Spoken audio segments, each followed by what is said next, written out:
Meus amores, bom dia. Vamos a mais uma retomada das questões 1, 2 e 6, páginas 39 e 41, livro didático Conexão e Uso, onde a gente vai ter as reflexões sobre a língua, sendo que a gente trabalhou sobre estrangeirismos e neologismo na nossa aula anterior.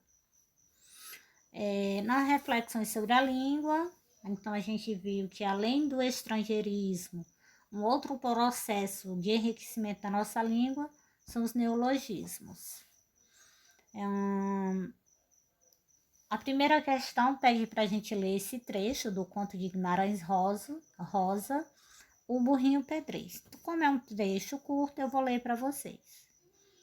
Alta, sobre a cordilheira de Cacunda sinuosa, oscilava a mastreação de chifres, e comprimiam-se os flancos dos mestiços de todas as meias raças plebeias dos Campos Gerais, do Urucuia, dos tambores do Rio Verde, das reservas baianas, das pradarias de Goiás, das estepes de Jequitinhonha, dos pastos soltos do sertão sem fim.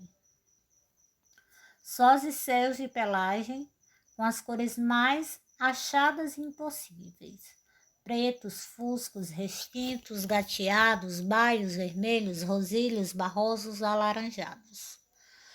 Curvas e zebruras, pardos sujas em fundo verdacento, como corte de ágata acebolada, grande noz de madeiras lavrada, ou face talhada em granito impuro. Como correntes de oceano, movem-se os cordões constantes, rodando redemoinho, sempre um vai e vem, os focinhos babosos apontando. E a cauda, que não cessa de espanejar com as vassourinhas. Somam-se, buscam-se. O crioulo barbeludo, anguloso, rumina estático sobre os maus aprumos, e gosta de espiar o céu, além com os olhos de teu morno saliente. Guimarães Rosa. A primeira questão vem perguntando de que trata o trecho. Então, se a gente voltar e reler, a gente vai observar que o trecho ele trata sobre o que, pessoal? De bois de várias raças. Então, se a gente observar, ele está falando de bois. O narrador compara a visão do conjunto de bois a várias imagens. Quais são elas? Aí a gente volta para o texto, né? Então a resposta a gente vai encontrar lá no texto, que ele compara com uma cordilheira de cacundas sinuosas, corrente de oceanos, cordões constantes remoindo. Então essa é a comparação que ele faz com esse conjunto de bois a essas imagens que a gente traz na resposta. Observe as palavras destacadas. Então, se a gente observar lá no texto, a gente tem a palavra verdacento, a palavra vai e vem e a palavra barbeludo em destaque. Essas palavras, elas podem ser encontradas no dicionário da língua portuguesa? Vocês procuraram essas palavras, encontraram? E se a gente não encontra? É possível entender o sentido pelo contexto? Explique. Então, a gente viu que não é possível encontrá-las no dicionário e que elas podem ser entendidas pelo contexto. Então, são neologismos criados que, no momento que o autor citou, são palavras que ainda não compõem o nosso dicionário, porque como a gente viu na aula anterior, leva-se um tempo para esses neologismos eles comporem os nossos dicionários. E alguns ficam só mesmo no senso comum. As pessoas passam a usar e não chega a ser incorporada ao dicionário. Né? No caso aí, a gente não vai encontrar, mas pelo contexto, a gente tem como entender que verdacento, ele está tratando de um verde pardo, escuro, vai e vem, movimento de oscilação, né? De vai e vem. É a mesma coisa que o vai e vem. Barbeludo, vai e vem sem if com acento. Barbeludo, barba longa, como se fosse cabelo. Existe o cabeludo, que é o cabelo longo, e o barbeludo seria a barba longa, alguém de barba longa, ok? Agora, relê esse trecho do conto 1, Olhos d'Água, lá da Conceição Evaristo, quando ela disse o seguinte: um dia, brincando de pentear boneca, perdão, alegria que a mãe nos dava quando, deixando por uns momentos o lava-lava, o passa-passa das roupagens alheias, se tornava uma grande boneca negra para as filhas. Descobrimos uma bolinha escondida bem no couro cabeludo dela. Então, as palavras criadas pela escritora Conceição Evaristo têm semelhança de formação com as palavras usadas pelo escritor Guimarães Rosa? Explica, que palavras são essas? No caso, lava-lava, passa-passa. Né? Se a gente for pensar, tem alguma semelhança com as palavras lá que o Guimarães Rosa criou no texto dele, que a gente acabou de ler? A gente percebe que nos dois casos são criações dos autores formado a partir de palavra existente na língua com um novo significado. Então, nas duas situações acontecem isso. São palavras que já existem, só que eles recriam essas palavras atribuindo um novo significado.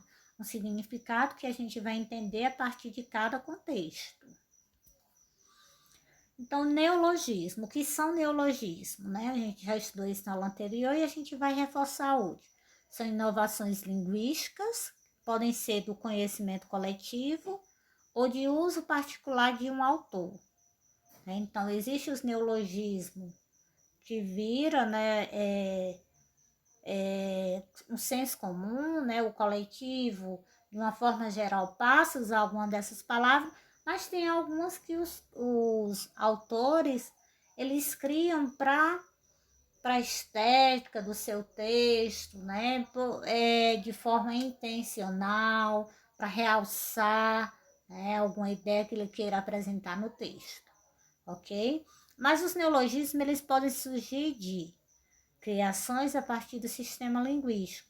Aí vem a palavra do lava-lava, lá da Conceição, lava-lava. Verdacento, lá do Guimarães, sem teto, sem terra. Então, são palavras criadas a partir de palavras que já existem na nossa língua. Palavras antigas com novos sentidos. No caso da mala, a gente tem a mala de viagem, a mala que antigamente os nossos avós usavam para guardar, nossos avós, no caso meus avós, no de vocês, os bisas, tataravós, usavam para guardar objetos bem guardados, trancava com cadeado para ninguém ter acesso, era a mala, e hoje a gente só conhece a mala de viagem. Mas também a gente tem um outro tipo de mala, uma pessoa inconveniente. Ok, pessoal? Então, uma palavra antiga e cria-se esse novo sentido de neologismo, de mala para pessoa inconveniente. Criações literárias, abençonhada. Então, essa palavra abençonhada é uma palavra criada pelo escritor Mia Couto, ok? Criações populares, no caso do pivete, Então, popularmente as pessoas chamam uma criança, um pequeno lá de pivete. Então, foi uma criação popular. Então, aí são as situações onde os neologismos podem surgir. Questão 6. Compare os fragmentos dessas duas matérias. Fragmento 1. FBI mandou, já fez. Como resetar o seu roteador para evitar um vírus devastador. Se você ainda não prestou atenção, fica aqui o alerta. Um malware descoberto há 2 semanas já infectou mais de 500 mil roteadores domésticos. O FBI fez uma recomendação urgente para que todos os usuários reiniciem seus aparelhos. Não é à toa que a principal autoridade policial norte-americana está preocupada. Segundo estudos preliminares da Talos Intelligence Group, que faz parte da rede de infraestrutura da Cisco, o ataque hacker parece ter partido de criminosos russos e já se espalhou por mais de 54 países diferentes. Então, um malware é um vírus, né? Como a gente sabe, é um vírus. É um vírus de computador, né? Que vem muitas vezes para ter acesso às informações, né? Dos nossos computadores, dos nossos celulares, né? E a gente às vezes acaba instalando, quando a gente às vezes instala muitas vezes um app, né, no nosso celular, a gente pode estar instalando esses malwares. Fragmento 2. Como funciona o impostômetro? Entenda como funciona a máquina que calcula a exorbitante quantidade de taxas que sobrecarregam a economia brasileira. É uma rede automatizada que recebe os dados de todo o país, informa os valores em um painel. Criado pelo Instituto Brasileiro de Planejamento Tributário, o mecanismo computa os tributos federais, estaduais e municipais e é atualizado em tempo real. O objetivo dos criadores é mostrar o quanto o país recolhe em tributos para que ele possa cobrar do governo a melhor utilização do dinheiro. Então, diante dos fragmentos das duas matérias, a pergunta: você consegue identificar nesses trechos estrangeirismo e neologismo?